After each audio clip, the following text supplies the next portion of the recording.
Everybody, welcome back to Twanger's Turntable, episode 12 today of debuts in my collection. Before I get going on that, I just want to do a shout out. Doing these videos has given me a whole new appreciation of how much is involved. Maybe for some others, maybe it comes just easy, no problem. It's something they do naturally. That's not the case for me. I do enjoy doing it. That's the irony, or the paradox. But it can be really challenging. Um, so some of the channels that I watch, I encourage you to go check them out, subscribe, like their videos. They're really well done. And there's so many, so I hesitate to single any out, but there are a few that I'm just going to mention because they are so good and I enjoy them so much.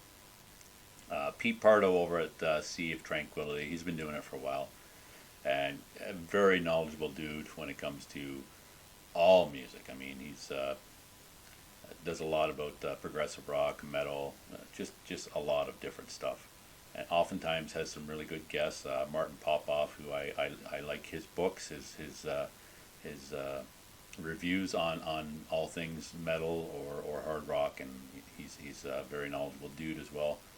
A gentleman over at 10-minute record reviews. There's one.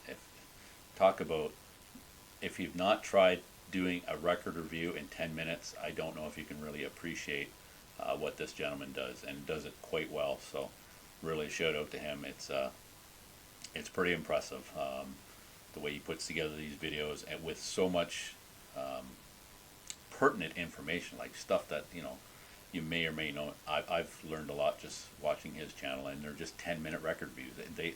It is what he says it is. That it's really 10 minutes and packs a lot of stuff in there. Really well done. Frank over at channel 33 RPM. Another one I really enjoy. He runs the whole gamut of vinyl and gear and just a lot of different stuff about the vinyl, primarily vinyl, and listening to music on that format. Jamie over at Metal Connections, a relatively new channel as well. I think he started around the same time I did, but threw himself right into it and does a lot of, if you're into like thrash metal, speed metal, punk, hardcore, just a lot of different stuff, but primarily it's I think he's actually delving into some vinyl as well. The last couple of videos I've checked out, he's mixing in some vinyl there, so pretty good stuff. The Contrarians, another great one. Go and check it out, subscribe, really good channel. Oftentimes Martin Popoff is involved there as well. And another one, the last one I'll mention, and not to leave a lot out, but that's going to happen. These are just ones that I primarily watch, and I think you should go check out and subscribe or whatnot. The Vinyl Attack, another really good one. And there's so many more, but all those on the YouTube community, I have a different appreciation for how much it goes into this.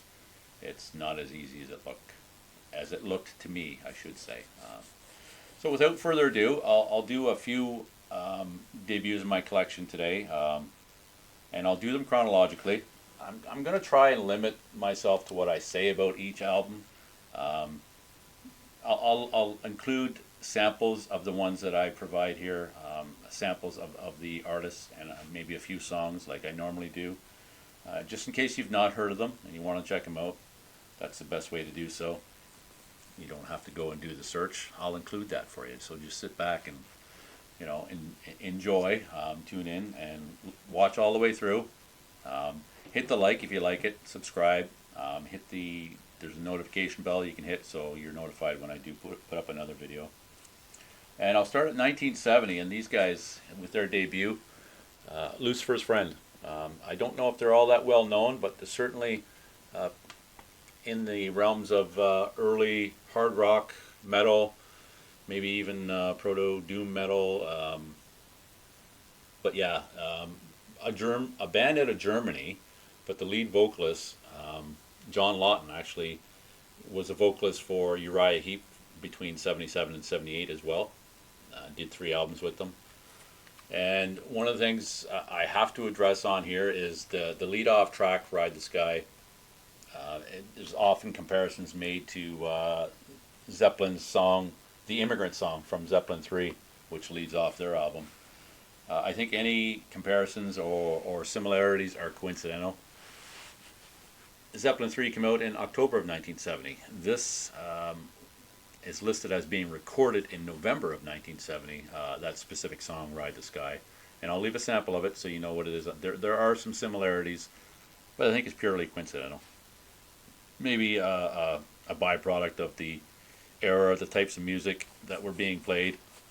And this, as a comparison, Sabbath, Zeppelin themselves, Uriah Heep, Blue Cheer, that type of kind of heavy edge rock from the the early decade, 1970.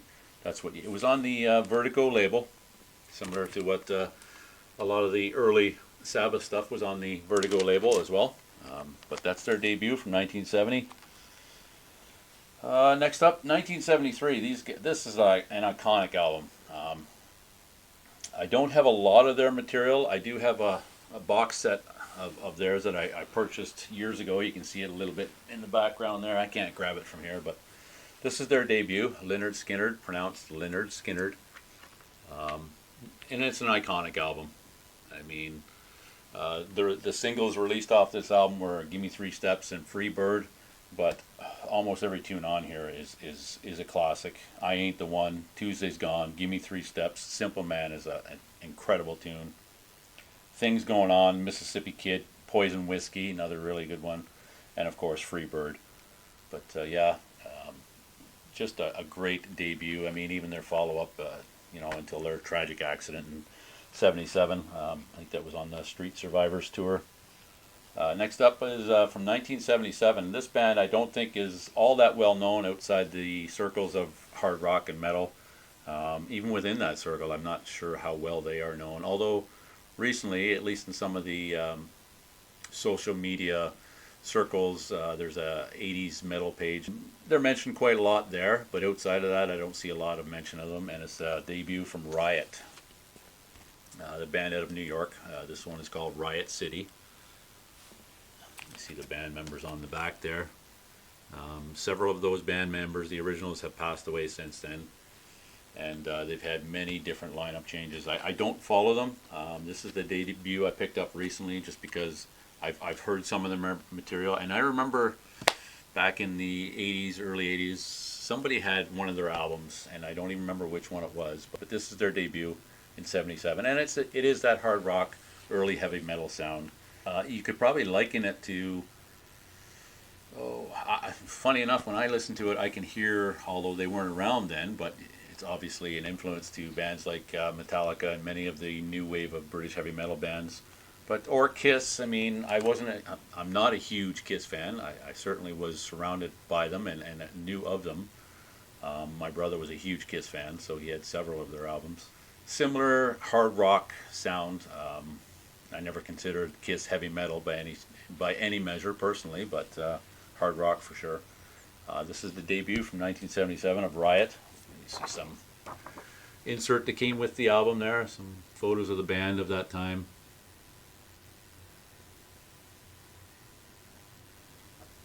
It's got the lyric sheet too, which is always pretty cool. That's what we did back in the day. You'd listen to a record, you'd check out the art, and the better the art. Speaking of the art, their logo was always kind of funny to me. It's a baby seal head. It's always on a body of another creature, but it's a baby seal head. Get a close up of that. It definitely gets your attention, I would suggest. And it's a 2015 reissue on clear vinyl. I'll take it out of these sleeves so you can see it better.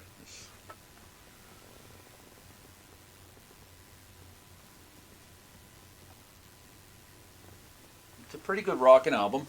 If you like hard rock and as I mentioned, maybe even I would consider it metal, early metal for sure. As much as many of the other bands that are put into that category. Priest, maybe not so much. Priest was almost like to me, a standout band around that time, similar to Sabbath or whatnot. There weren't too many bands around that were doing metal the way they were. Riot was definitely, I would suggest, attempting to do that. And it's a good album. I really like it, so check out the link below for a sample of those guys. But I'm just going to sample of stuff off of the particular albums I do. So if you're interested in some of their other material, just do a search. It's pretty easy to do, right? You got it at your fingertips nowadays. Not like back in the day, we'd have to get it through a peer, like peer-to-peer sharing, old cassettes and the Hit Parader magazines and whatnot back in the day. Next up is another one from 1977, and then of course this is an iconic album, iconic band, Lemmy, Motorhead, Snaggletooth, the War Pig, became their logo. That was actually commissioned for this album, and I'm forgetting the guy's name. I did write it down somewhere. It's not like I'm a Motorhead guru. Joe Patango. Joe Patango created that logo, and it became synonymous with Motorhead. And of course, the little omlaut over the second O in Motorhead. So it's kind of would make you think, or make one believe, that it should be Motorhead. That's not the case. Lemmy has been quoted as saying he just thought it looked mean, so hence the omlauts over the second O, but it doesn't change the pronunciation. Often criticized for being poor production, sound quality, and I'm not so sure that it wasn't somewhat intentional. I mean, Motorhead in their infancy, certainly on their debut, I think were very punk, garage, lo-fi sounding band. I mean, kind of like who gives a shit attitude. Let's just get up and play. And I think they really captured that on this album. And I really like it. Classic tunes on here. Motorhead, kicks off the album. It's a great tune. White Line Fever, Iron Horse, Born to Lose. There are just a lot of really good tunes. Founded by Lemmy, who had formerly been in Hawkwind, and was canned in '75 after being busted here in Canada for drug possession. The name Motorhead was actually came from, I think, the last.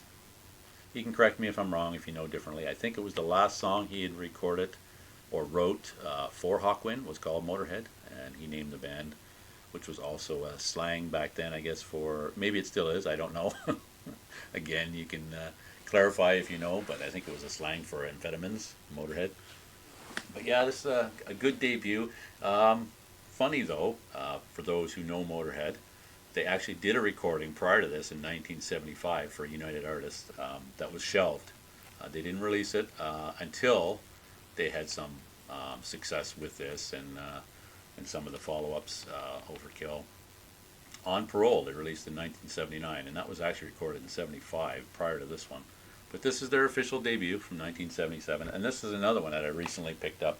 Featured it in one of my other videos for the sort of tongue-in-cheek spin clean video I did. It's just for fun. So those who have seen it, don't take it too seriously, although the cleaning the vinyl is serious. But throwing it on your speaker and turning it into a ultrasonic cleaner probably won't work. White vinyl, pretty cool. White Line Fever. Really like this vinyl. This actually came with a little blemish on it that does not affect the sound in any way at all. It's I did go put it through the cleaner a few times, and I'm fine with it. It's a really good debut. Obviously, for those that have a affinity or taste for Motorhead, you'll appreciate it more than those who do not, and they're certainly not for everyone. One other thing is that this is the classic lineup. Well, I think probably their most successful lineup of Lemmy, of course, Fast Eddie Clarke on guitar, and Phil Filthy Animal Taylor on drums, who have all passed away since then, unfortunately. And in fact, Filthy Animal Taylor and Lemmy passed away about, I think it's 4 to 6 weeks apart in 2015. And then Fast Eddie passed away in 2018. Fast Eddie also associated with, he left Motorhead and formed Fastway, was a member of Fastway with Pete Way of UFO and another band. I did one of their debut is one of my favorites, Fastway. I think a very underappreciated band. maybe not so much within the hard rock metal community. I think they're very much appreciated and very popular. But that's my favorite album of theirs, is the debut from Fastway. An insert that came with that one, some images captured of the guys. Some liner notes there as well. Didn't really change all that much, did he? Anyway, good debut. Love that album actually. It's not my favorite Motorhead. If I was made to choose a favorite, it would probably be Ace of Spades or Overkill. Maybe Ace of Spades taking the lead. That was the first Motorhead I actually ever heard of, Ace of Spades. I think at the same time, in fact, a buddy of mine, Mike, I seem to give him a shout out a lot. It's been an awful influence on me for better or worse. Mike Jelly had that album, Ace of Spades and Overkill, I believe. Correct me if I'm wrong, Mike, if you actually ever see this damn thing. But those would be kind of, I'd give the edge to Ace of Spades as my favorite, but I'm not hardcore Motorhead. Certainly the original, that's not even the original trio, actually. But I'm not getting into that. That's Next up is 1986, and these guys, I'm again not a huge fan of these guys. I just remember when this album came out, and it was just an explosion. I mean, it was everywhere in 1986. You could not go anywhere without hearing it. But yeah, the debut from Cinderella, 1986, Night Songs. Very first time I heard it, I knew I liked it. It wasn't necessarily on par with some of the other stuff I liked. Of course, Maiden and Metallica and AC/DC, Motley Crue, all those guys that I was really into at the time, and Judas Priest, of course. But I did like it when I heard it. First song I heard was the opening track, Night Songs, and don't know a whole lot about. I mean, not gonna spend too much time on that. It's just a debut I have in my collection by Cinderella. I think I did have the follow up to that, which was Long Cold Winter, I believe, and then they did another one. I don't know how many more they did after that. Heartbreak Station. I remember that around 1990. I don't own those. I think I did own Long Cold Winter on cassette one time, and not a huge fan, but that's a pretty good album. I like that one. Just on regular black vinyl. This one, Mercury Records.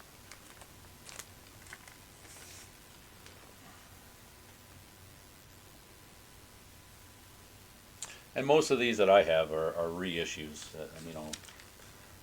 Some of the ones I have that I've already shared, some of them may have been original pressings.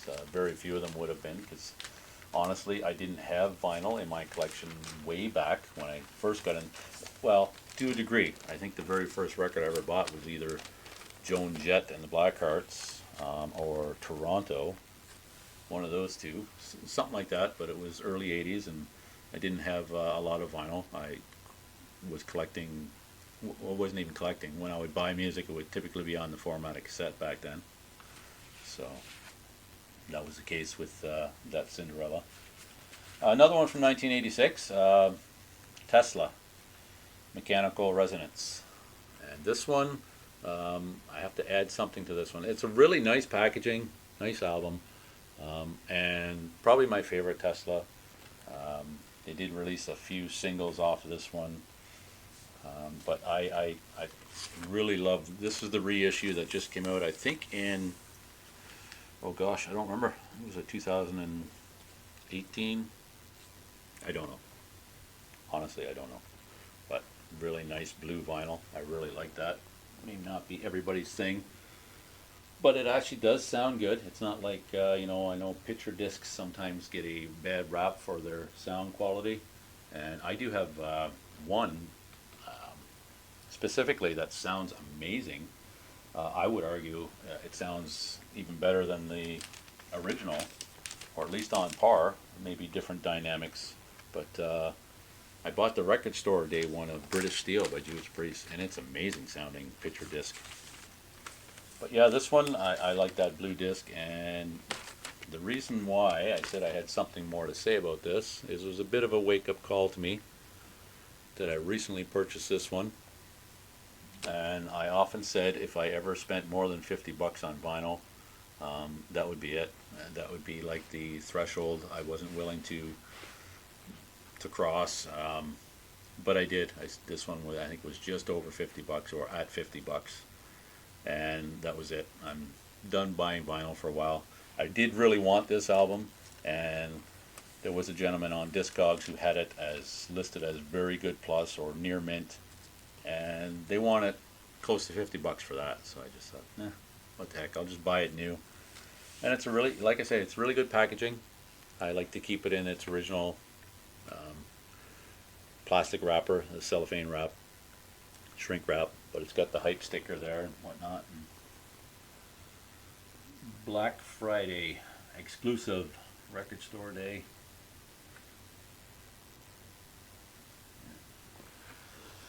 And what were the singles off of this one? I don't even remember what the singles were. Singles weren't really my thing. It's not like I paid a heck of a lot of attention to that, but Modern Day Cowboy for sure would have been one. That was all over MTV. What else was on there? Little Susie, which was a cover of a band by the name of PhD, kind of a new wave band. They put out an album in '81, and the original title of the song was actually Little Susie on the Up. But Tesla does a cover of that on here, and they just called it Little Susie. They released that one. And Getting Better was released as a single as well. But a lot of good tunes on here if you like Tesla.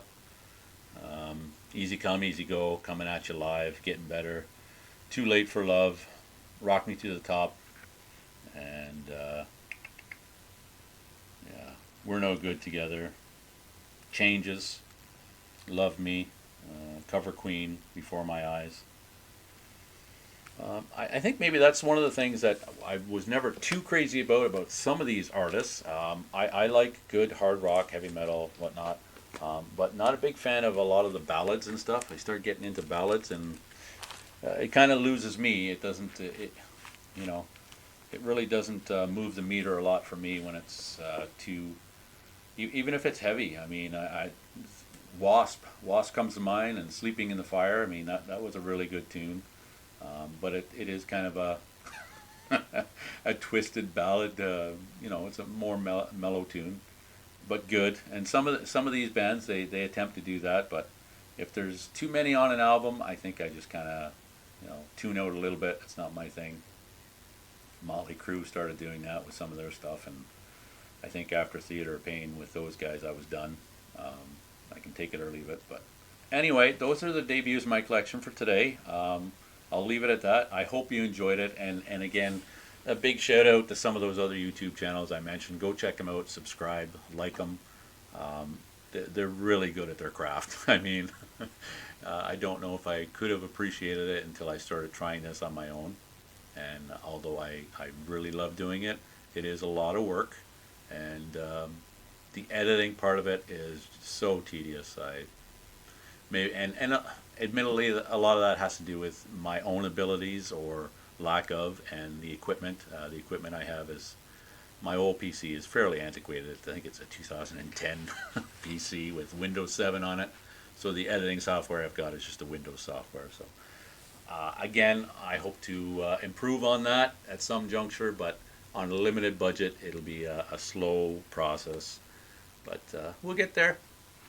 I hope you enjoy what I do provide, at least to this juncture. If so, again, it's very repetitive, but it's the only way I can get views on my channel is if you like it, if you subscribe it, hit the notification, and tune in again when I do make another video, because I do appreciate it. I enjoy doing it. So enjoy the rest of your day, folks, and thank you for tuning in. Now go listen to some music. Turn your turntables. That's what this channel is about primarily, is Twanger's Turntable. It's primarily what I put on my turntable. That's my format of choice, what I really enjoy listening to. But when I'm sitting here putting on a record, just something about it, the warmth, it's just more, for lack of a better word, more intimate, analog. I'm not going to beat that argument to death. That's whatever floats your boat. If you like it, that's what it's all about. Awesome. So, again, thanks everyone. Take care. I'll see you on the next video here at Twanger's Turntable. Cheers.